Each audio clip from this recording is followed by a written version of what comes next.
irmãos amigos, estamos aqui de volta. Como sempre, começamos aqui o nosso programa, invocando a Santíssima Virgem Maria e o Santo Padre Pio de Pietrelcina, para que roguem a Deus que nenhuma injustiça se cometa nesse programa. Quero lembrar a vocês, que está funcionando o meu novo site, www.seminariodefilosofia.org, onde nós estamos descarregando todo o material de apostilas, vídeos, áudios e apostilas, de 20 e tantos anos de curso de filosofia que eu dei em pelo menos 4 estados brasileiros. É um material imenso que vai sendo aos poucos descarregado lá. Queria também lembrar que quarta-feira agora, próxima quarta-feira, às 20 horas, teremos mais uma aula do Seminário de Filosofia pela Realizações, na Rua França Pinto, 498, em São Paulo, Vila Mariana. Inscrições pelo telefone 011-5572-5363. Lembrar que ainda existe a possibilidade de alguém se inscrever para o curso sobre o método na filosofia, que será dado aqui em Colonial Heights, de 29 de setembro a 4 de outubro. Inscrições pelo telefone 041-9974-4443. Também aqui agradecer as menções gentis feitas à minha pessoa e aos meus artigos pelo Paulo Martins, da Gazeta do Povo do Paraná, e pela Cristina Fontenelle, no site Imortais Guerreiros. E avisar vocês que o colunista Ubiratã Iório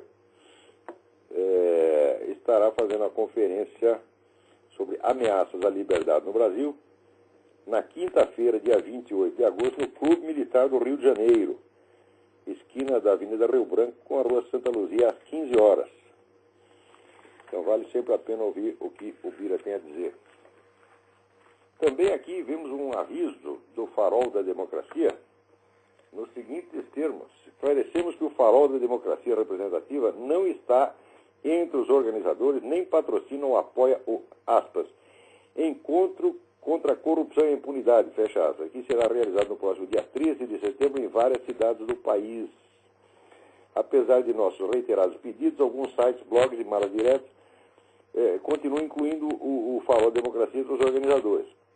Então, eu também não estou nem entre os organizadores, nem entre os apoiadores, embora não esteja contra. É claro que eu não serei contra uma manifestação contra a corrupção e a impunidade, mas eu não vejo por que participar de uma manifestação que se diz apolítica, né? Quer dizer, se você insiste em fazer manifestações apolíticas, você está concedendo à esquerda dominante o monopólio do direito de fazer política, que é exatamente o que ela quer. É tudo o que ela mais quer na vida. Se você dizer, nós aqui somos apolíticos, apartidários, etc., o que eles vão fazer é te agradecer. Também preciso assinalar aqui com muita tristeza a morte do meu amigo Leopoldo Serran, roteirista de cinema, um dos melhores roteiristas que já houve no Brasil, roteirista do filme Ganga Zumba, do Cacá Diegues, Dona Flor e seus dois maridos, do Bruno Barreto. Era um homem de um talento extraordinário. Infelizmente nunca teve muita saúde. E era assim, um homem de uma inteligência brilhante, sempre entendia tudo o que estava acontecendo. Assim, é uma pena, né? As melhores pessoas vão desaparecendo do Brasil, a nossa cultura superior vai sumindo e sendo substituída, né, por essas coisas do Ministério da Cultura, que é forró, funk, etc. Né? Aliás, o funk agora vai ser obrigatório nas escolas brasileiras, né? Porque dizem que é uma maneira de você aproximar a escola da linguagem das crianças. É engraçado, antigamente a escola, né, a gente ia na escola para aprender uma outra linguagem, né? Quer dizer, a linguagem das crianças, por exemplo, quando eu lembro assim, aos 7 anos eu já tinha a linguagem das crianças, eu falava como qualquer criança, né? Então eu queria lá para adquirir uma outra linguagem que me desse acesso à cultura universal. Agora não, agora a escola vai prender você naquela mesma linguagem infantil que você vai estar, ainda vai dizer que não, o certo é você ter que falar do seu jeito mesmo. Você não tem que aprender a falar como Camões, como Shakespeare, como Platão, né? Você tem que falar como Zé Mané da esquina, e de modo que você nunca tenha acesso ao que Platão ou Shakespeare disseram, né? Então, começa assim pelo nosso presidente, que faz essa ridícula campanha Universidade para Todos. A campanha é a seguinte: Universidade para todos, menos para mim, né? E ele não quer estudar, o desgraçado, né? Mas ele quer que todo mundo entre na universidade. Aliás, a Universidade Brasileira também serviria para o próprio Lula, porque ela não é para estudar. Nem a universidade, nem a escola secundária, nem a escola primária, nada é para estudar. Por exemplo, o funk por que eles querem adotar esta linguagem que aproxima a escola das crianças? ensinar o quê? Eles mesmos dizem, é para ensinar a criança educação sexual, que é praticamente a única matéria que se estuda na escola, né? Só se fala disso, né? Como é que você come o cu do seu coleguinha, como se chupa uma pica. Isso aí é, vamos dizer, a matéria mais elevada que se estuda nas escolas brasileiras. Note bem, eu não estou falando nada disso por moralismo, né? Eu não sou contra o sexo, não combato ninguém porque faz putaria, não tem nada a ver com isso, mas o problema é o seguinte, é que o sujeito fica falando muito em sexo, só pensando em sexo, ele emburrece, entendeu? Então, ele não vai ter uma vida sexual melhor. Né? Mas, olha, eu já tenho idade suficiente para saber que o sexo, afinal de contas, é uma coisa medíocre, né? Por mais que você experimente, não tem muita coisa diferente para você fazer ali, né? E as pessoas ficam falando sobre sua vida sexual, achando que ela é muito interessante. Olha, meu filho, a sua vida sexual é interessante para você. Vista de fora, né? Ela é tão banal quanto qualquer outra, né? Você deve conhecer aquela famosa piada do inglês que tinha chegado aos 60 anos, nunca tinha trepado, né? Daí os amigos insistiram para ele, né? Pagaram lá uma mulher para o cara, levaram para o motel, ele disse, tá bom, vamos lá. E todo mundo ficou esperando na porta. Quando saiu, perguntou, como é, o que você achou? O que você achou? Daí ele disse, the sensation is marvelous, but the position is ridiculous. Né? Então, qualquer caso, você pode estar, né, envolvido naquela emoção, aquela coisa, visto de fora, você é ridículo, meu filho. Você não tem muito o que, né, muito o que falar, né? Você acha, já pensou, isso já me aconteceu, gente, eu sou uma vítima dos acontecimentos. Um monte de filha da puta que já me parou no bar para contar a vida sexual dele, não parava, aquelas coisas incríveis, né? Ele achando aquilo interessante, e eu, né, ali agoniado, que ele pedindo pelo amor de Deus para ele parar. As pessoas falam assim, agora na escola só se fala disso também. Né? E mais com algumas variações, porque naquele tempo, né, sexo era mais homem com mulher. Né? Viadagem era mais uma questão de elegância do que de sexo, né? Os viados frequentemente não praticavam nada, eles só se comportavam como se fosse. Aliás, a maioria também. Eu não acredito, por exemplo, vocês acreditam que o Luiz Mott, né, transou com 500 homens, eu não acredito que ele transou com nenhum. Né? Então, mas naquele tempo, assim, os caras, não é que eles praticavam, né, sexo, apenas eles tinham uns trejeitos, um jeitinho, né? Era mais uma questão de moda, de elegância do que de sexo. Mas hoje em dia não, hoje em dia já se pratica isso, já se ensina nas escolas, né? Como é que você dá para o coleguinha ao lado, e assim por diante, como é que você dá para o seu professor, né? Então, é disso que vai se falar nas escolas brasileiras. E imagina o que vai se falar na universidade, né? Quer dizer, você já começa dando ali nos bancos escolares. Quando chegar na universidade, então vai ser ali o Marquês de Sade, né? Vai ser, né, dias e noites de Sodoma. É o aperfeiçoamento, o PhD, né? E é isso que o Lula quer para todo mundo. É na bunda de todo mundo. Não é universidade para tudo, é universidade na bunda de todos. Né? Agora também botaram o Ministério da Cultura, esse que era o secretário do Gilberto Gil, quer dizer, ele é aspirante a Gilberto Gil. Ele não é uma nulidade, ele é aspirante a nulidade. Se ele se esforçar muito, ele conseguirá chegar a ser uma nulidade. Né? E enquanto isso, a cultura brasileira praticamente já acabou.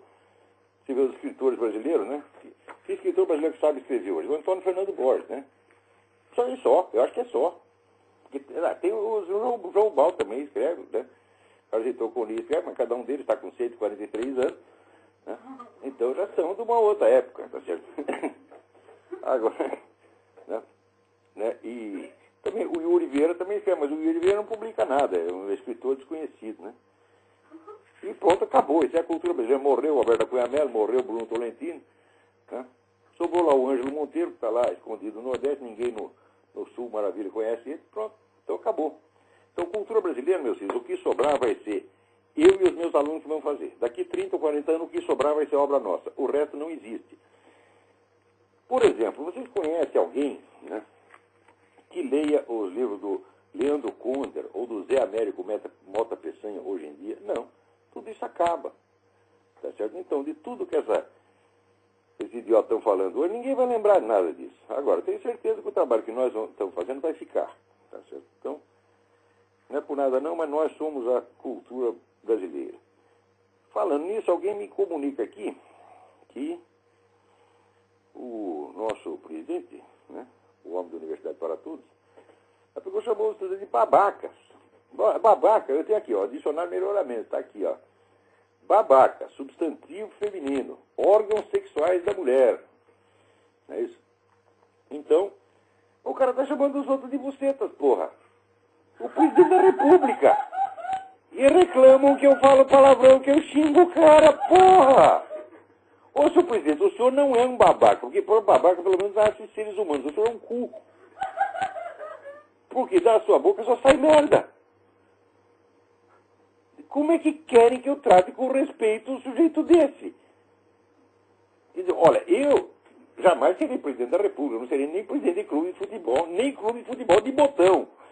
Mas, se eu fosse eleito para um presidente do clube de futebol de botão, eu, no exercício do cargo, eu não falaria palavrões, eu não xingaria ninguém. Eu xingo porque eu estou exercendo o cargo de ser apenas eu mesmo, esse que vos fala. Tá certo? Então, eu, como cidadão privado, eu falo o que eu quiser, eu xingo o que eu quiser, mando a merda que eu quiser. Inclusive porque é um privilégio da velhice. Eu, quando era novo, era um sujeito muito educado, nunca falava palavrão. Então, cheguei à conclusão de que isso é inútil. Porque as pessoas não entendem. Como é que você pode conversar com o Lula, né? Eu falo educadamente, ele acha que ele é importante. E daí ele aproveita, sobe em cima de você e chama você de babaca, porra. Agora tá aqui. Peraí, tem alguém na linha.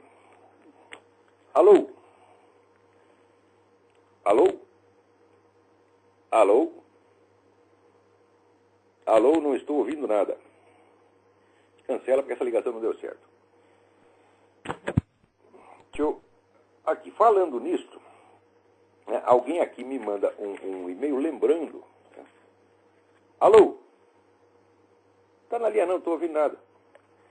Alguém aqui me manda um e-mail lembrando da existência de um livro, Makers and Takers, do Peter Schweitzer. Peter Schweitzer é o sujeito que escreveu uma excelente biografia do Ronald Reagan um tempo atrás. E agora ele fez uma pesquisa para a Hoover Institution, né, uma pesquisa sobre a conduta, né, social dos conservadores e dos esquerdistas. Então, aqui algumas das conclusões. Né? 71% dos conservadores diz que nós temos uma obrigação de cuidar de um esposo ou dos pais com problemas de saúde sério. Dos esquerdistas, só 46%, menos da metade diz isso. Quer dizer, eles não têm obrigação nenhuma. Né? Os conservadores têm uma ética de trabalho, são muito menos inclinados a faltar ao emprego alegando doença do que os da esquerda. Não é que os esquerdistas ficam mais doentes, eles inventam doença. Né? Os esquerdistas são 2 vezes mais propensos a ficar ressentidos com o sucesso alheio. E 50% mais propensos a ter inveja da boa sorte dos outros. Claro, o esquerdismo consiste nisso. Né? O esquerdismo é apenas aquele negócio que os alemães chamam Schadenfreude. Schadenfreude é você, né? A tradução literal é a alegria das sombras, né? A alegria sombria, né? Que você vê a desgraça alheia e você fica contente. Olha, isso aí eu testemunhei, porque recentemente, quando se anunciou aqui que um colunista aqui, americano, conservador, estava com um tumor na cabeça, né? Olha, as mensagens de regozijo que eu vi no site esquerdista, é incrível. Né? E, ao mesmo tempo, eu vi, né, no site conservador, quando se anunciou que o Ted Kennedy estava com o mesmo problema, né, o que se via nos sites conservadores, inclusive eu recebia mensagem, é o seguinte, olha, vamos rezar por ele, porque se ele morrer desse jeito, ele vai para o inferno, então vamos orar por ele. A diferença de reação era brutal. Né? Daqui, e assim por diante, aí vai, por a pesquisa, né? Os conservadores contribuem efetivamente para, fazem trabalho voluntário, dão contribuições para instituições de caridade, então os esquerdistas muito menos. Né? E Rush Limbaugh, Ronald Reagan, Bill O'Reilly e Dick Cheney doaram maiores quantias de dinheiro para pessoas em necessidade, enquanto Ted Kennedy, Nancy Pelosi, Michael Moore e Al Gore não doam coisíssima nenhuma. Entendeu? Ou seja, a diferença de conduta é essa. Agora tem esses esquerdistas falam mais palavrões. E é por isso mesmo que a gente tem que falar com eles na linguagem que eles entendem. Alô? Professor? Sim. Alô, professor? Sim. Oi, professor, boa noite. Está conseguindo ouvir? Tudo bem.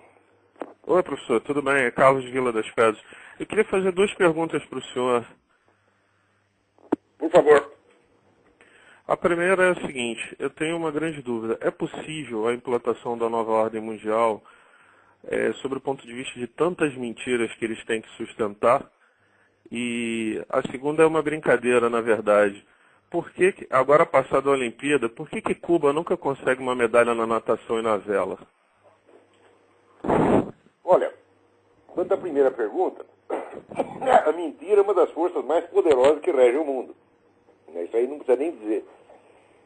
E o mundo da política é o mundo da mentira. É claro que por baixo desse mundo aparente, as coisas continuam funcionando como sempre funcionar, a estrutura da realidade continua aí. Mas é possível você enganar uma sociedade imensa durante muito tempo. Aquela história do Abraham Lincoln, de que você não pode enganar todo mundo o tempo todo, é só relativamente verdade, porque você pode enganar muita gente por muito tempo. Né? Entendi. Então é possível porque o número de mentiras que eles são obrigados a sustentar é monstruoso. Claro que eles têm um enorme aparato de mídia, mas dá para notar que alguma coisa está ruindo. Nem tudo eles está avançando. Veja, com o advento da mídia moderna, entendeu? Hoje você tem os instrumentos para você encobrir a realidade, você criar um mundo fictício e fazer que milhões de pessoas vivam dentro disso. Não plenamente. É claro que isso sempre haverá ali um desequilíbrio que assinalará a presença da realidade por baixo da mentira. Exatamente como acontece em qualquer loucura. Quer dizer, o louco tem aquele delírio todo e dentro do delírio mesmo já tem os sinais de que aquilo é delírio, de que ele mesmo não acredita naquilo. Quer dizer, você não pode acreditar plenamente naquilo, mas como nós também não temos a capacidade de expressar plenamente o que nós pensamos, então, a expressão da mentira, sob certo aspecto, é quase tão satisfatória quanto a expressão da verdade. Quer dizer, a pessoa se contenta com aquilo e vive dentro daquilo, né? De vez em quando, tirar uma contradição ou outra, e aí, de certo modo, se autodenunciará. Mas, ainda assim, esse engano pode continuar por muito tempo, porque tem um processo neurótico, que falava o meu amigo Ronald Francis César Miller, quer dizer, a neurose é uma mentira esquecida na qual você ainda acredita. Faz parte da natureza da mentira, ela mentia sobre si. Você desculpa, mas eu estou aqui com começo de gripe. O negócio está meio ruim aqui, mas está dando para explicar mais ou menos. Não, deu para entender, professor. E do ponto de vista que a principal contra-revolução e a principal batalha hoje se trava exatamente onde o senhor está, na América, até que ponto os conservadores têm conseguido, pelo menos, fazer um contraponto, ainda que muito menor, aí na América? Ou a coisa já está a nível de ser esmagado mesmo? Não. Aqui você tem um movimento conservador altamente organizado e poderoso. E atento, sobretudo. As pessoas entendem o que está acontecendo. O movimento conservador ainda está em crescimento. Você não pode esquecer que o movimento conservador aqui começou em 1945. Antes disso, você tinha um domínio quase completo da cultura pelas ideias que aqui eles chamam liberals, né? Até isso, para entender, você pega o livro do Lionel Trilling, que foi o grande crítico literário americano, The Liberal Imagination. Então lá mostra, vamos dizer, que ele dizia ali que praticamente só havia uma tradição de ideias em circulação nos Estados Unidos, que eram as ideias chamadas liberals, né? A partir de 45, começa o movimento conservador e está crescendo até hoje. E vai crescer mais ainda. Claro que nenhum crescimento desse tipo é contínuo, você tem altos e baixos. Mas, mesmo quando você faz, de vez em quando você elege um camarada, o movimento conservador consegue exercer uma influência forte ali no Partido Republicano e eleger um sujeito, ou seja, dá para trás, como George Bush deu para trás, mesmo isso, é um recuo temporário, isso vai continuar crescendo. Quer dizer, a América é um lugar onde vai ter a resistência a essa coisa de nova ordem mundial. Porque a partir daqui tem dois países, a América e Israel. Por quê? Porque nem a América nem Israel pode sobreviver, quer dizer, dentro da nova ordem mundial, e eles querem sobreviver. Os outros países já se entregaram. Tem países onde o desejo de morrer é a coisa mais óbvia do mundo. A França é assim, a Inglaterra é assim, a Alemanha nem se fala. A Alemanha, desde a Segunda Guerra, ela só pensa em morrer, né? Também depois da cagada que fizer, não era para estar muito contente mesmo. Né? Aqueles países mais estão cansados, tipo Holanda, né? Então, esses países são evidentemente vulneráveis. Não, porque a América e Israel ainda tem um certo vigor, ainda querem existir, né? Uhum. Muito obrigado, professor. Muito obrigado por tudo que o senhor tem feito aí no programa. Só para descontrair, o senhor deu o telefone do professor Luiz Motti, eu liguei para ele. E para ele ter ideia como é que a esquerda adora sacanear os outros, mas odeia ser sacaneada, ele, como intelectual, sempre está com um livro. Aí eu perguntei para ele, falei com ele, falei, pô, Luiz Motti, você sempre está com o livrinho, rapaz, me ameaçou de processo, me ameaçou de tudo. Quer dizer, sacanear os outros pode, um pouquinho de sacanagem com eles odeiam. Viu? Ele é tão democrático que ele disse que deu para 500 homens. Isso que é democrático. Pô, não sei quem comeu, porque eu falei pra ele, pô, Luiz, mas sempre tá na faculdade com livro, sempre tá com o livrinho. Ele ficou morrendo.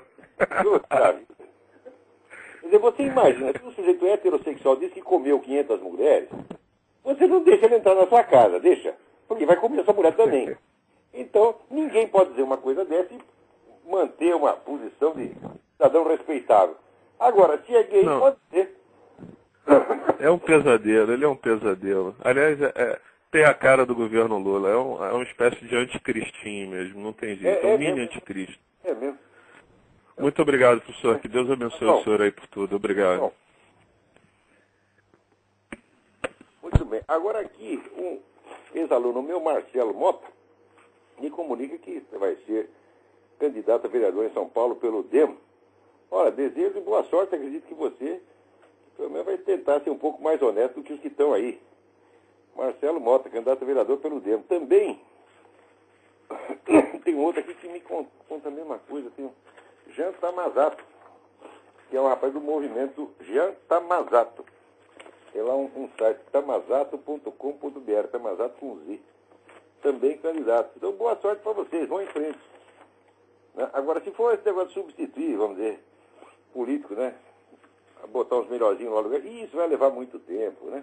Então vocês dois lá para tentar melhorar os negócios, mas do outro lado tem 2.000, 3.000, 4.000 filha da puta, né?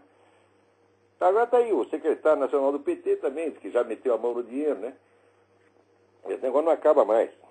Agora, aqui o Ageu Marinho me manda um negócio que é a entrevista do Luiz Eduardo Greenhalgh, que saiu na Isto É. Essa entrevista é muitíssimo importante. Por quê? O Greenhalgh, né, que é boavista, todos nós já o conhecemos, é o sujeito que sempre foi a favor da luta armada, ele acha mesmo que tem que matar os outros. Né? Já disse e repetiu, porque é muito engraçado esse pessoal que participou de guerrilha, essa coisa toda. Eles nunca deram o menor sinal de arrependimento de ter matado pessoas, mesmo que fossem inocentes, civis que foram acertados a esmo, eles nunca se mostram arrependidos, eles não têm nenhum problema moral. No máximo, eles dizem que a época, né, esse é o equivalente comunista do arrependimento, é esse. Eles dizem, não, a época agora não é mais oportuna para isso. Quer dizer, em vez de se arrepender do crime, ele no máximo diz que não é uma época propícia para cometê-lo de novo. Né? E isso vale como um sinal de arrependimento, de superação, etc, etc. Você vê que coisa? Agora, o Greenhalgh, nessa entrevista, ele diz o seguinte, ele diz, não há uma atmosfera para mudar a lei da anistia agora. Por quê? Porque aqui a situação foi diferente da Argentina. Na Argentina, né, veio a anistia depois de cair da ditadura. Ao passo que no Brasil foi a ditadura mesmo que concedeu a anistia. Isso criou uma situação muito peculiar. Também ele diz outra diferença, aliás, é altamente significativa, que na Argentina muitos familiares de desaparecidos, das chamadas vítimas da ditadura, renunciaram a receber qualquer indenização. Ao passo que no Brasil, né, está todo mundo entrando na fila, né? Então isso já cria uma diferença que dificulta mudar a lei da anistia, né? Quer dizer, agora que vocês já encheram o cu de dinheiro, o que mais vocês querem? Já querem vingança, né? Quer dizer, não basta dinheiro. Quer dizer, você tem que... Não basta encher você de dinheiro, tem que tirar o do outro também, né? Então, preste bem atenção. Como ele diz que não há atmosfera para mudar a lei da anistia, o que ele faz? Sugere que desistam, que deixe tudo como está? Não. Ele diz, precisamos fazer um movimento nacional que crie essa atmosfera, que crie uma atmosfera parecida com a que houve na Argentina. Então, atenção, seus militares, esse negócio está apenas começando. bem atenção, né? Porque, veja, o Luiz Eduardo Greenhalgh, ele não está tendo uma posição radical como está surgindo, né? No Brasil, peraí, com licença aqui, te assoar o nariz, desculpe. Olha que som maravilhoso. Então, no Brasil, que é o mesmo clima o ano inteiro, vocês não sabem como é, que é bom para tosse. Então,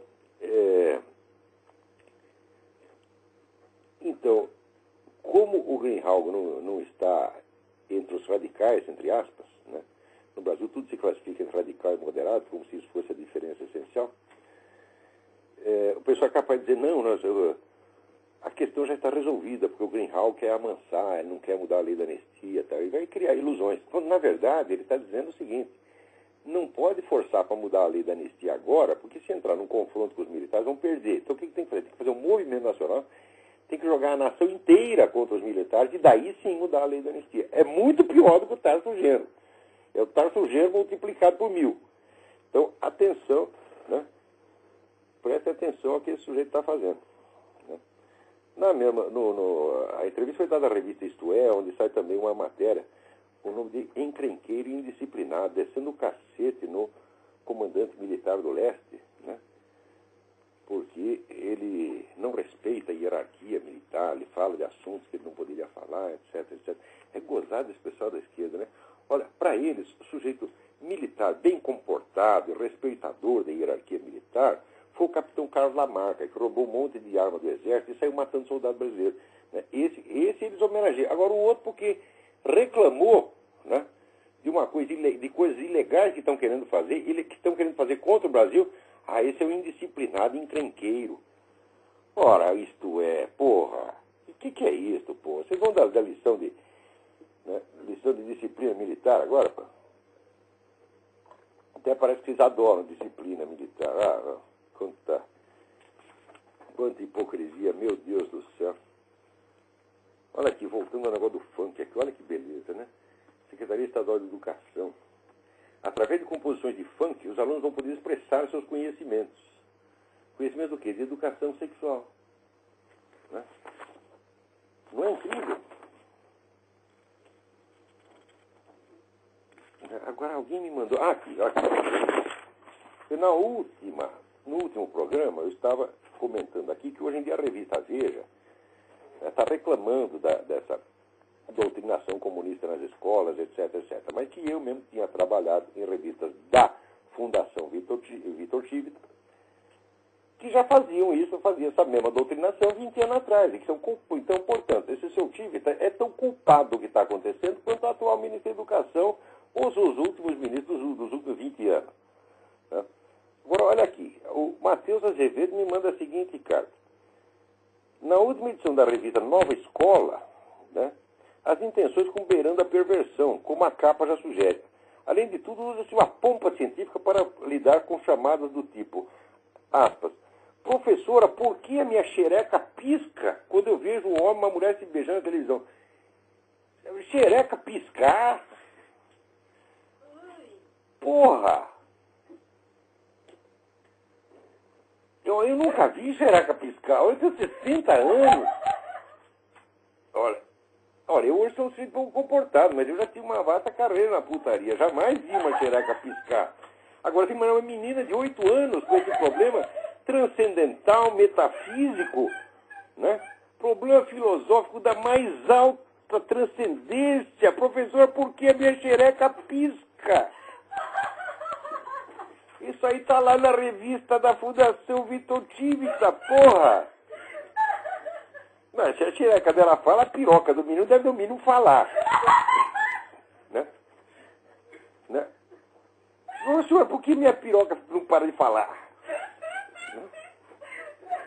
Isso aí é que se ensina essa porra dessa revista Nova Escola, dessa porra dessa editora Abril. Você tem. E depois ela fica reclamando que os outros ficam com a doutrinação comunista. Não estou falando que os civitas são comunistas, eles não são comunistas, é claro que não são.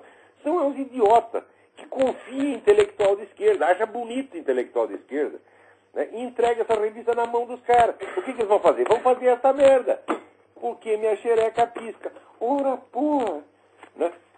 Então, expressar esse tipo de conhecimento só mesmo o funk. Né? Que coisa impressionante. Né? Agora, outra coisa, aqui, ao mesmo tempo, acontece que aquela família que fez homeschooling, ensinou as crianças em casa, os meninos estão sendo submetidos a uma bateria de exames para ver se estão, vamos dizer, preparados. Só que os exames não são iguais aos que aqueles a que são submetidos os garotos da idade deles na escola pública. Não, fizeram uma prova especial dificílima, já para quebrar as pernas dos garotos. Quer dizer, isso é discriminação, isso aí é anticonstitucional. Esse pai tem que processar esse Ministério da Educação. Esse Ministério da Educação é um criminoso de fazer isso. Esse cara tinha que estar na cadeia, meu Deus do céu. Quando é que vocês vão entender isso aí? Quer dizer que nas escolas não tem nem mais o conceito de reprovação, não pode reprovar ninguém, já passa disso na escola pública. Agora, se você faz homeschooling, você é obrigado a fazer um exame e provar que você é Albert Einstein. E os garotos não têm que provar que eles são melhores do que os outros, eles têm que provar apenas que estão no mesmo nível que os outros. Isso é mais do que suficiente. Agora, esse exame discriminatório, exame leonino, né, é que foram submetidos aos meninos, é claro que isso é criminoso, isso é altamente discriminatório. Né? Quer dizer, enquanto esses meninos, vamos dizer, que estudaram em casa, que fizeram um esforço e tal, em vez de ser premiados, eles são punidos, estão lá os outros estudando porque minha xereca pisca, porra. Né? Olha, xereca pisca, vai perguntar pro presidente da República, quem entende de babaca é ele, tá entendendo? Tá? Que coisa. Agora, olha aqui, o Rafael Guimarães me manda aqui uma carta dizendo: ninguém melhor do que você para saber o grau de influência da esquerda em todos os estratos da sociedade brasileira, mas não pude resistir à vontade de enviar esse trecho de um texto escrito pelo desembargador da 5ª Câmara Criminal do Tribunal de Justiça do Rio de Janeiro, Sérgio Verani, membro do movimento Magistratura Fluminense para a Democracia. Olha que o sujeito diz aqui que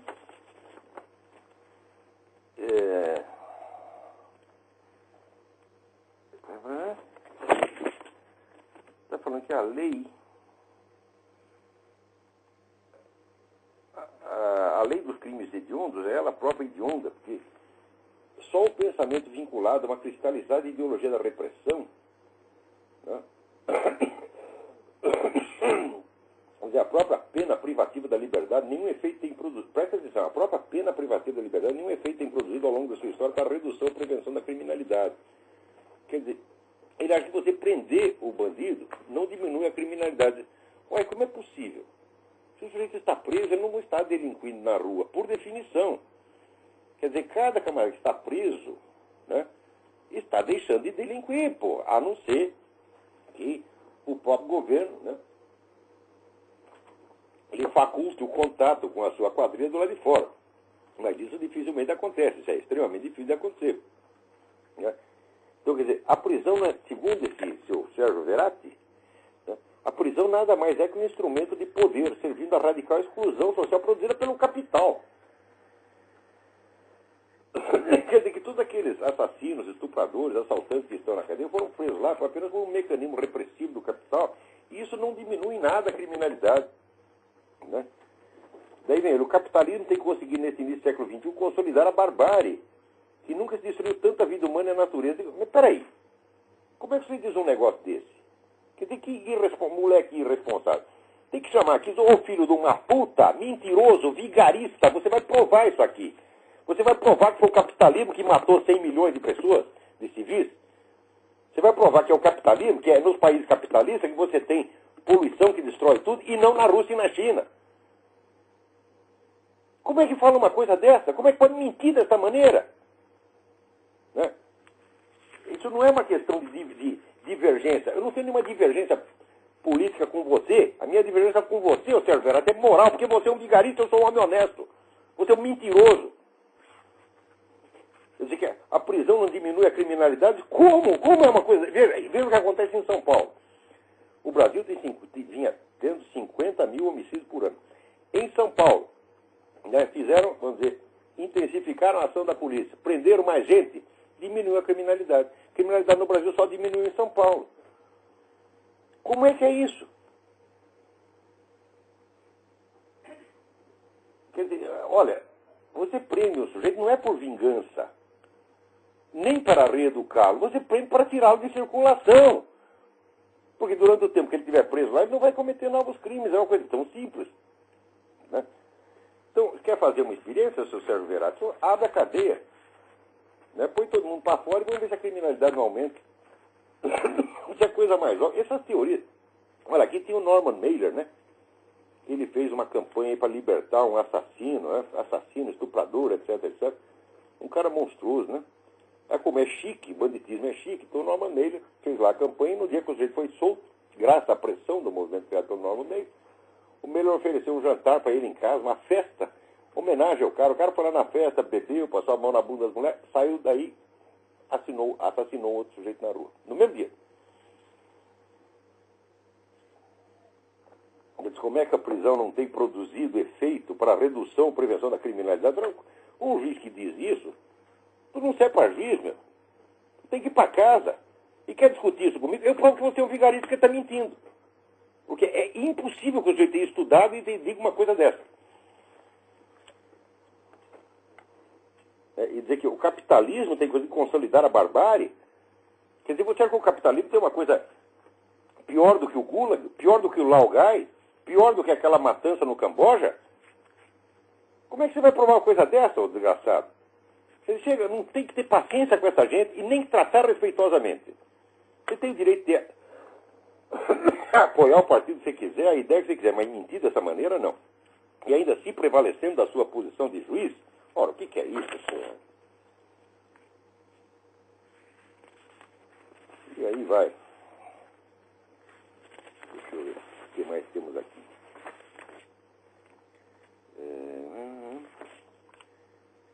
Aqui, o Bruno Garchagen, no site brunogarchagen.com, chama a atenção para um artigo do Antônio Cícero, que saiu na Folha dessa semana, a elitização brasileira. O artigo está realmente muito bom.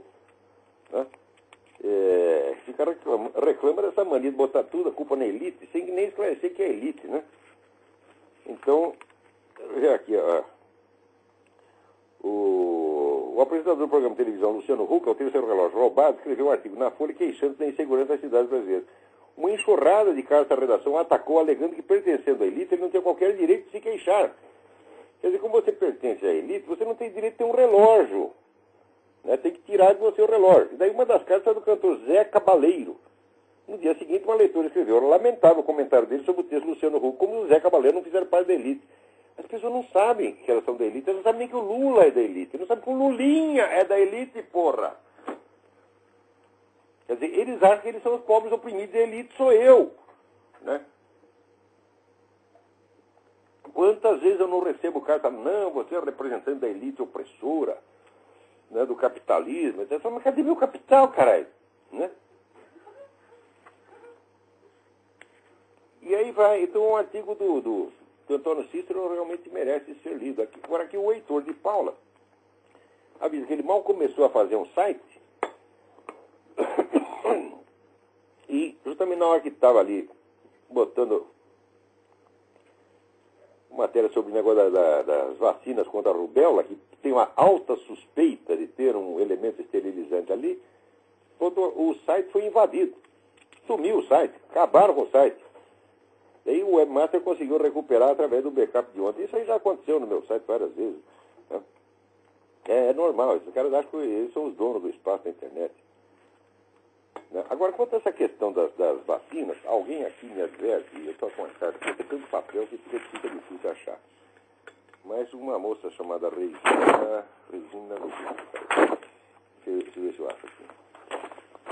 Ela diz, olha, cuidado, porque antigamente houve um zum-zum de que uma carga de leite em pó que o governo americano estava mandando para o Brasil no tempo do John Kennedy, né, continha elementos esterilizantes, que aquilo era uma campanha para esterilizar as mulheres brasileiras. Né? Então, cuidado para você não cair nessa mesma coisa de fazer acusações indevidas. Né? Eu não sei onde está a carta dela. Regina, chama Regina, vai, é importante. Então, cuidado para você não cair na mesma coisa, fazer acusações injustas, etc. Bom, mas existe uma série de diferenças entre os dois casos. Primeiro, né, essa denúncia ela não saiu do nada. Isso aí veio da igreja da Argentina. Entendeu? Isso aí já se comprovou na Argentina que isso aconteceu. Tá certo? Em segundo lugar, essa campanha contra a rubéola, o número de casos de rubéola é tão pequeno que como é que você justificaria você fazer uma campanha de vacinação de 7 milhões de mulheres? Então, a desproporção entre o suposto problema social e o tamanho da solução é tão monstruoso que a gente suspeita de uma segunda motivação. Agora, leite em pó, né? Segura essa coisa contra o governo Kennedy, isso aí veio do Partido Comunista, isso aí, o Partido Comunista mente que inventa qualquer coisa. Tá certo? Agora, o pessoal que está levantando essa denúncia é gente muito séria, o Júlio Severo e outro, peraí, não é assim não. Nós não somos o Partido Comunista, vai inventar, os americanos querem esterilizar as mulheres brasileiras. Naquela época não havia nenhuma campanha de esterilização da parte do governo americano, do governo Kennedy, não tinha nada. O que você tem em campanha de esterilização é da ONU. Isso é um programa explícito dele, quer dizer, o controle populacional forçado está no programa da ONU. Portanto, que eles façam isso de uma maneira, vamos dizer, não democrática, como eles mesmos, os próprios teóricos da nova ordem mundial, dizem que ela tem que ser implantada de maneira não democrática, então tudo aí tem uma coerência. Agora, o governo Kennedy, por que é haveria de fazer isso? Isso é simplesmente propaganda anti-americana, né? Quer dizer, há uma diferença muito grande entre os dois casos. Isso não quer dizer, evidentemente, que a denúncia seja comprovada, tem que ser investigado. Tá certo? Mas ela, pelo menos, é mais razoável do que essa história de inventar que eles estavam distribuindo elementos esterilizando leite em pó. Mesmo porque leite em pó, homem também toma leite em pó. Você pode dar leite em pó para o seu cachorro, tá entendendo? Então, como é negócio de elementos esterilizantes? Agora, a vacina da rubéola não, é só para mulher. Não. Alô, quem é? Alô? Tudo bem? Alô, quem é? Tudo bem? Tudo bem. Toque, quem fala, tudo bem? Nossa, tá horrível essa ligação, não estou entendendo o que você está falando. Alô? Alô, tá muito ruim a ligação. Então, olha aqui, o Marcos Centeno me escreve aqui. Fui seu aluno no curso de Porto Alegre, acompanho o seu pensamento há muitos anos. Concordo com tudo que você disse sobre a mentalidade revolucionária. Porém, uma coisa que nunca fechou muito bem para mim foi como isso pode ser estabelecido numa sociedade democrática, pois todo plano diabólico pode ser imposto por um tirano sobre uma sociedade impotente, ou uma sociedade como a brasileira, onde a discussão pública foi falsificada. Mas a implantação disso numa sociedade como a americana e europeia exigiria uma cota de malícia muito alta, uma quantidade tão grande de indivíduos que torna inverossímil a possibilidade disso prevalecer sobre o bom senso. Daí eles sugerem que eu assista uma conferência aqui de um conferenciante chamado Evan Sayet, que está no YouTube, Evan Sayet, Evan E-V-A-N Sayet, E-S-A-Y-E-T, onde ele enuncia lá algumas hipóteses psicológicas para explicar por que isso acontece. Mas, veja, é um negócio da mentalidade revolucionária. Não confunda a mentalidade revolucionária com a propaganda revolucionária. A mentalidade revolucionária ela está imbricada no fundo da própria cultura moderna. Quer dizer, não tem ninguém que seja imune a esta coisa.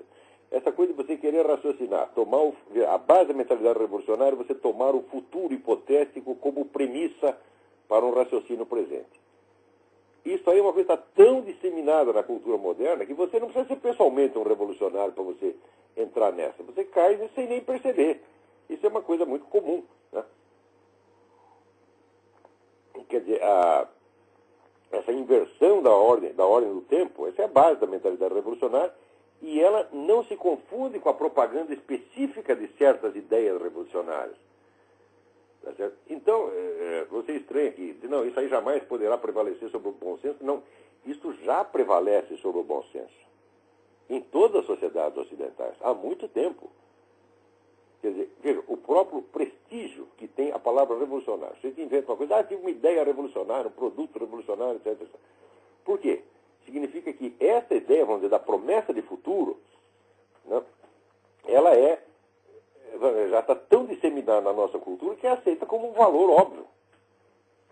Né?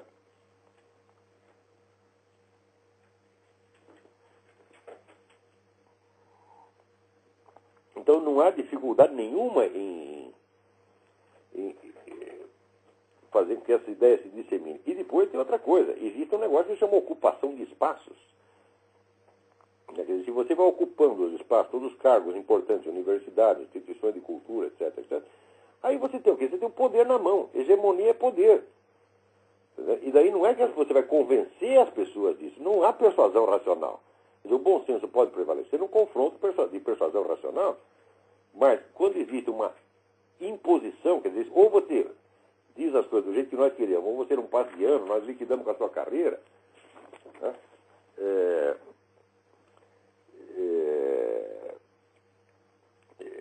Quando existe esse tipo de imposição, você não tem como resistir. Se impõe isso para uma criança de 12 anos, como é que ela vai resistir? Na verdade, começa a impor hoje, na pré-escola, meu Deus do céu. Você não tem que perguntar muito, mas como é que você vai persuadir isso assim? Não se trata de persuasão. Essa é uma influência que vem muito mais, no extrato muito mais básico, muito mais profundo que persuasão racional, pois começa a atacar as pessoas quando são crianças. Como é que a criança vai resistir criticamente a isso? Ademais, como é que você vai resistir, vamos dizer, à supressão de alternativas? Se a alternativa desaparece, você não sabe que aquilo existe. Como é que você poderia, uma criança, simples criança, poderia por si mesma, tá certo, descobrir, né, tudo o que se sabe contra o movimento revolucionário? A criança teria que ser uma espécie de resumo de Goethe, Edmund Burke, Joseph de Maistre. Ela teria que ser todos os pensadores conservadores juntos para poder resistir a isso. Não há quem resista. Então, não há nenhuma dificuldade, vamos dizer, em impor essas ideias, porque não está cedido. Eles não querem impor ideias, querem impor condutas. Conduta verbal, inclusive. Tá certo? Então, não necessitam de nenhuma persuasão racional. Quer dizer, isso não pode prevalecer contra o bom senso. Não, o bom senso não tem chance. Porque o bom senso se refere a pessoas adultas. E o bom senso, ele tem que ser mantido ao longo de uma tradição. Quer dizer, se você corta a tradição e ataca já as crianças, né, por exemplo, se você... No Brasil se fala, se começa essa propaganda anticapitalista, então logo o garoto entra na escola, 7 anos, como é que você quer que o garoto responda a isso? Você acha que o garoto é um Ludwig von Mises? Então, não há nenhuma dificuldade de explicar esse fenômeno, tá certo? Agora, vamos lá, aqui o Roberto Celotti me avisa que o projeto para legalizar o aborto no Brasil, em todos os casos, por qualquer motivo, desde a concepção da criança até o momento do nascimento, vai voltar de novo, né? Vai estar na votação. Embora tenha sido rejeitado por unanimidade na Comissão de Seguridade Social e Família, eles não vão desistir. Se não for imposto de um jeito. E se isso não passar como lei, vai acabar passando como portaria, como decreto administrativo. Eles têm 1000 maneiras de impor o que querem.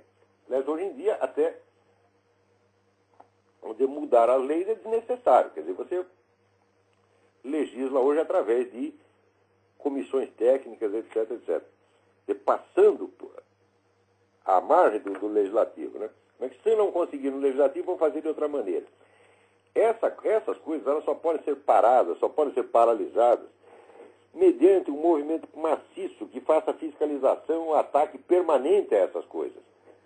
Mas acontece que o pessoal, vamos dizer, não comunista, não esquerdista, não quer nem fazer política, não quer se preocupar, ele quer cuidar da sua vida. Né? Enquanto você vai cuidando da sua vida, eles também estão cuidando da sua vida, está entendendo? Estão administrando a sua vida. Eles não param, 24 horas por dia. Então, ou você cria uma militância para se opor a eles, mas se opor com veemência, não se trata, vamos dizer, de diálogo. Esse pessoal tem que ser combatido na justiça, porque são todos criminosos. Quer dizer, a única maneira que eu vejo de você poder fazer algo é através da justiça, enquanto a justiça ainda existe. Né? Por exemplo, este desembargador que falou isso, alguém tem que imediatamente pedir o impeachment desse juiz. Esse cara não pode ser juiz. Ele não tem qualificação intelectual, não tem honestidade intelectual para fazer, exercer o papel de juiz. Porque não é uma questão de opinião. Ele está mentindo contra fatos históricos. Tá certo? E se ele mesmo diz, A cadeia, não pode pôr ninguém na cadeia. Se o sujeito é contra colocar criminoso na cadeia, o que ele está fazendo lá? Peraí, tem alguém na linha. Quem é? Alô? Alô, quem é? Alô, é Marcelo Olavo, boa noite. Ô Marcelo, tudo bem? Tudo bem, graças a Deus. Olavo, gostaria de ouvir uma opinião sua sobre a mudança aí no quadro eleitoral, pelo menos no que diz respeito a esses institutos de pesquisa, que deram, um deles mostrou um crescimento do McCain em relação ao Barack Obama. E outra pergunta que eu queria fazer para você, vou desligar, eu gostaria de saber se você conhece países verdadeiramente democráticos onde existe a obrigatoriedade de votar. Muito obrigado, é isso aí. Muito bem, então, ora, eu sou inteiramente contra o voto obrigatório. No Brasil, se não fosse obrigatório, só petista votava. O PT ia ganhar todas as eleições. Tá certo? Então, a obrigatoriedade do voto no Brasil, até que acaba não sendo totalmente ruim, mas em princípio eu sou contra. Não pode ter. Agora, aqui o que aconteceu é o seguinte: o Obama mentiu tanto, fez tanta sacanagem, que o negócio começou a vazar, você tá entendendo? Por exemplo, esta semana, teve um cidadão, um advogado da Pensilvânia, que abriu um processo contra o Obama, e a grande mídia aqui, tudo escondendo, New York Times, CNN, está todo mundo escondendo isso, mas o processo está rolando, por causa do negócio da certidão falsificada. E o cara não é republicano, não é conservador, é um cara militante democrata, porque ele diz que é o seguinte: ele diz, eu estou fazendo isso porque se o cara for eleito e depois descobre isso, vai ser pior ainda para o partido, aí que acaba o partido. Ele tem toda a razão. Quer dizer, o Obama é uma bomba de efeito retardado para o Partido Democrata, né? O sujeito é uma batata quente, ela é uma granada sem pino. O cara é altamente perigoso. Quer dizer, o sujeito apresenta documento falso, supõe a situação, o cara apresenta documento falso e é eleito presidente, e depois se descobre bem a prova disso. Porra, é impeachment na hora. Tá? Então, agora hoje está tendo a convenção democrata, né? Estão lá, o pessoal da Hillary e do Obama se pegando a tapa lá dentro, né? Uhum. Agora, eu acho que é muito difícil eleger qualquer um desses dois. Quer dizer, o momento de fama do Obama, eu acho que já passou. O momento de glória já passou. Aqueles 15 minutos de fama que ele tinha direito. Agora, aos poucos, a verdade começa a aparecer. E o sujeito fica cada vez mais queimado, porque é muita mentira demais. Você não pode apresentar, vamos dizer, a biografia inteirinha dele é mentira. Agora você viu que descobriu o irmão dele vivendo numa favela, lá no Quênia, porra. Quer dizer, o sujeito não cuida nem da própria família. O irmão dele está na merda. Ele está milionário, né? E o irmão está na merda. Quer dizer, como é que é isso? Você imagina se descobrisse aí, né? Um neto do McCain, que o McCain deixou desamparado e está lá morrendo de fome na Costa Rica, tá entendendo? O cara estava queimado. Agora, essa coisa do irmão do Obama, também o pessoal noticia muito discretamente, ou não noticia de maneira alguma. Ele tem uma cortina de proteção em torno do Obama, mas chega uma hora que mesmo o jornalista mais esquerdista que seja, mais obamista, ele diz, porra, mas eu tenho que ter alguma honra profissional, cara, eu tenho que noticiar essa merda. Então acaba vazando até na imprensa esquerdista. A mesma coisa acontece no Brasil. Quer dizer, o pessoal mente, mas sempre tem um fundinho, vamos dizer, de orgulho profissional, que não permite que o nego minta em tudo. Então alguma coisa tem que vazar. Então o Obama está caindo mesmo nas pesquisas e acho que vai cair mais ainda. Você acha que pode ter um revertério aí? Eu acho que vai ter. Uhum. Só não vai ter, vamos dizer, se a operação abafa se tornar muito mais rígida do que está agora. Eles precisariam esconder muito mais coisas. Porque através da internet está vazando muita coisa. Você não pode esquecer o que aconteceu com o John Kerry. Quando houve aquele negócio dos veteranos, isso é um acontecimento importantíssimo. Quando aqueles veteranos se reuniram no Press Club, em Washington, no tempo do John Kerry, para dizer, olha, John Kerry está mentindo sobre a carreira militar dele, está mentindo sobre o que se passou no Vietnã. Tá certo? Bom, o que aconteceu? A grande mídia todinha fez de conta que não tinha acontecido nada. O que eles fizeram? Montaram um site e publicaram um livro. Isto derrubou a candidatura de John Kerry. Ou seja, 200 soldados aposentados deram uma rasteira na grande mídia. O John Kerry perdeu a eleição por causa disso. E o Obama agora a mesma coisa. Quer dizer, a grande mídia está protegendo, mas no tempo é como falou Cliff Kincaid, aquele episódio do John Kerry, dos Swift Boat, né, veteranos, isso mostrou que a grande mídia já tinha perdido o monopólio do controle da opinião pública, eles não controlam mais. Você vê, anos atrás, eu nem me lembro quando, eu estive aqui, muitos anos atrás, conversei com o Brent Bozell, o homem do Media Research, e ele dizia para mim, olha, esse império da grande mídia está para cair. Eu achei que ele estava exagerando, falei, depois eu vi que aconteceu, no tempo do John Kerry já aconteceu, a grande mídia não conseguiu controlar a população. Né? Quando houve aquele negócio também da carreira militar do George Bush, o pessoal inventou um monte de coisa e tal. Né? Foi um pesquisador anônimo, né, que descobriu que o documento era falsificado, que tinham falsificado o documento para ferrar com o George Bush. Imediatamente desmoralizaram aquela campanha. Então, graças à internet, ninguém mais controla esse negócio. Por isso é mesmo que esse pessoal está louco para controlar a internet, passar o controle da internet para a ONU. Daí eles fazem o que quiserem. Do mesmo modo que aqui, eles têm esse projeto Fairness Doctrine, né? Quer dizer, essa doutrina seria da equitatividade, doutrina da justiça, né? Que exige dividir o tempo do rádio, né? Para acabar o quê? Com os programas de rádio conservadores que tem 18 milhões de ouvintes, 20 milhões de ouvintes. Né? Eles iam pegar metade disso e dar para o democrata. Quer dizer, o sucesso que o radialista conseguiu com o seu próprio trabalho seria repentinamente, né, tomado dele e dado de graça para o radialista democrata fracassado. Eles querem fazer isso. É projeto da Nancy Pelosi. Nancy Pelosi e Harry Reid são dois picaretas, né? A rigor não tem nada a ver com democracia, isso, na verdade. Né? Claro que não. Isso é exatamente o contrário. O mérito do bom radialista, do bom jornalista, é mérito dele. Né? Mas é claro. Você pega o Rush Limbaugh, tem 38 milhões de ouvintes, então ele ia ter que passar as 38, né? Ia passar 19 para os democratas. Olavo, o que você acha esse candidato a vice pro companheiro de chapa do Obama? Tem aqui, eu vou mostrar uma fotografia dele, o senhor está quase passando a mão na bunda da mulher do Obama, né? Tá dando um amasso nela assim. Ih, esse velho é safado, rapaz. Tudo isso está pegando muito mal, porque ele diz que é católico, mas ele é abortista. Então já saiu aqui o manifesto dos bispos, os católicos americanos estão tudo bravos com ele.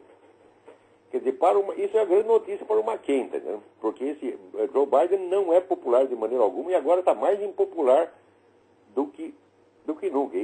Parece que ele pretende ser vice do Obama não só no cargo administrativo, mas também, né, nos assuntos domésticos, né? Chega lá para a dona Michelle, dona Michelle, o Obama não está aí, eu sou vice. Né?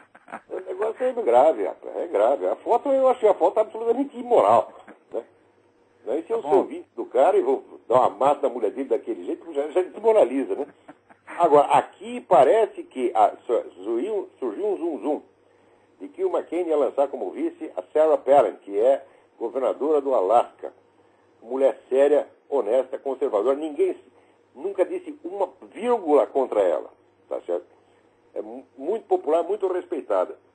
Eu espero que ele faça isso. Se ele fizer isso, ele ganha a eleição. Ótimo. Olha, um grande abraço para você, boa noite e boa semana. Tudo de bom. Obrigado. Tchau. Então, peraí, tem mais uma ligação aí. Acho que nós temos 1 minuto. Alô, quem é? Olavo? Peraí. Oi, quem é? Oi.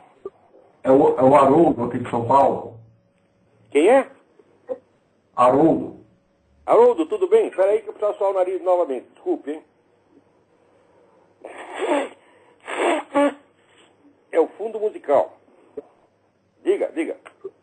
Olavo, uma vez você falou que o totalitarismo islâmico era o sucessor do nazismo e do comunismo. Isso foi uma conferência que eu fiz no Clube Israelita do Rio de Janeiro, uma conferência longa, e eu ainda vou pôr à disposição das pessoas no site seminariofilosofia.org, não pus ainda, mas porei. É uma explicação muito complexa que eu fiz lá, né, rastreando historicamente como elementos da estratégia nazista e comunista foram incorporadas pelo terrorismo islâmico. Eu queria que você comentasse sobre a aliança da esquerda atual com os movimentos islâmicos, né? Esses fundamentalistas. Os movimentos islâmicos foram criados pela KGB. Quer dizer, não são propriamente islâmicos, são um enxerto comunista ali, entendeu? Agora, o pessoal lá não sabe. A gente pega lá um discurso corânico, né? Mas que nem teologia da libertação, né? E engana todo mundo. Agora, isso começou há muito tempo atrás, é um processo muito lento e muito sutil. Eu sugiro que você leia, você procure na internet os livros do Ion Mihai Pacepa, P-A-C-E-P-A, que era o chefe, vamos dizer, da inteligência romena.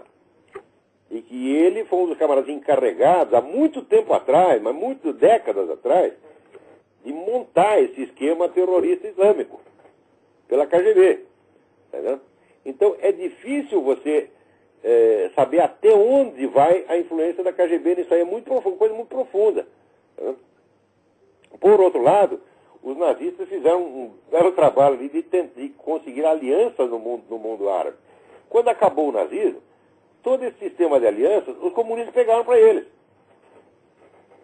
Entendi. A gente vê hoje tem a aliança do Chaves com o Irã e outros países islâmicos. Eu queria saber, você acha que tem muito país árabe aí financiando o Obama para ele ganhar a eleição e fazer a limpeza aí por dentro? Dinheiro do Hamas. Você tem dinheiro do Hamas. Que a campanha do Obama diz que devolveu, mas o Hamas diz que não recebeu dinheiro. Quer dizer, as conexões do Obama com esquerda, com o movimento terrorista, são uma coisa mais do que conhecida, porra. Agora, não sai na grande mídia. E não sair na grande mídia também não adianta nada, porque acaba vazando. Por isso que eu estou falando, a única chance que o Obama tem é os caras fazerem uma operação abafa muito mais intensa do que já existe. Eu acho que eles não estão equipados para isso. Foi para essa coisa da certidão de nascimento, né? Fizeram o diabo para sumir com isso aí. Não conseguiram sumir até agora e acabou virando um processo. Quando eu mesmo falei isso, todo mundo, tá mentindo, não sei o que, blá, blá. Agora já está na justiça, porra. Quer dizer, você acha que esse advogado lá da Filadélfia é louco, né, de montar uma queixa falsa contra o Obama? Não. Que a certidão foi falsificada, isso já é um fato, independentemente da questão da nacionalidade do Obama. A campanha dele já apresentou um documento falso, mesmo que ele tenha uma verdadeira. Presta atenção. A questão da inelegibilidade é uma, e a questão do documento falso é outra. Uma coisa não tem nada a ver com a outra. Quer dizer, o crime já foi cometido. E o Obama e o pessoal da sua campanha já teria que estar na cadeia por causa disso. Porque é o que se chama no Brasil falsidade ideológica, que é forgery. É o crime da falsidade ideológica já foi cometido. Mesmo que depois ele apresente uma verdadeira, ele já apresentou a falsa. Então, é verdade. Mas, pelo visto, aí o pessoal aí está acordando, né, Lauro? O McCain já empatou quase aí. Bom, eu mando um abraço aí para você, desejo uma boa semana aí. Um abraço. Obrigado. O problema do McCain aqui não é o Obama. O problema do McCain é que ele não é conservador o suficiente para garantir o voto conservador. Não é isso? Tem muito conservador que ainda tem o pé atrás com o Obama por causa do negócio da imigração. Com o Obama não, perdão, com o McCain, por causa do negócio da imigração. Se o McCain conseguir o voto conservador, ele se elege facilmente. Por isso que eu falei, se ele botar a Sarah Palin de vice, bom, aí já os caras já vão vê-lo com mais simpatia. Mas depende exclusivamente disso. O problema não é o Obama, não. O problema do McCain, do John McCain, chama-se John McCain. Se ele vencer esse inimigo, ele vence o Obama. Não é porque o McCain é desses caras que muda de ideia de repente. Não é por oportunismo, não é não. Não é por, o McCain é um homem muito honesto. Né? É que ele sofre de menstruação mental. Quer dizer, ele dá um negócio na cabeça dele e de repente fala o contrário. Então, esse é que é o problema. Né? Ou fala o que não deve. Ele toma umas posições meio paradoxais, como essa, por exemplo, de que é inteiramente a favor da anistia para os imigrantes. Se ele sabe que o voto dele, que a eleição dele depende do conservador, por que ele tem que falar uma coisa assim que é tão obviamente chocante para o eleitorado conservador, né? Mas, enfim, se ele conseguir, né, se controlar um pouco, botar a mão na cabeça e ver que o pessoal quer votar nele, tá certo? Os conservadores gostariam de poder votar nele, mas só estão esperando que ele tome uma posição. É só disso que depende. Se ele fizer isso, ele ganha. Então, acabou o nosso horário. Né? Desculpe aqui as tossidas e as suadas de nariz, mas isso acontece, tá bom? Até a semana que vem, muito obrigado.